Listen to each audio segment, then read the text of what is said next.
What's up, Newt? About to work on the spanning set theorem. Really? Man, what you know about spanning sets? What do you mean, what do I know? Well, what's up then? Suppose we have a set of vectors inside a vector space V, and H is equal to the span of the set of vectors.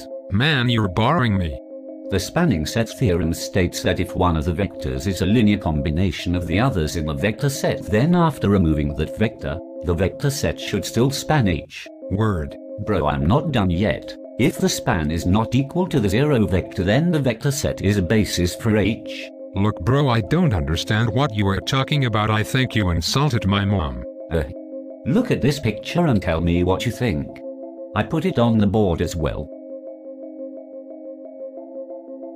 Still don't understand, eh? How about this? Let's say you are a vector in this room, which is 3 dimensions by the way. Where you are standing is the origin. From your feet to your tip of your hair you represent a line going through the origin. Whenever you are multiplied by a scalar multiple you represent a new point on that line. Scalar multiples could be anything that changes your height.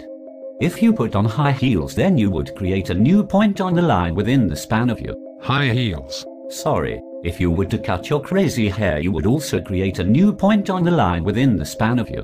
Yes. I got it now. I understand. Alright, goodbye.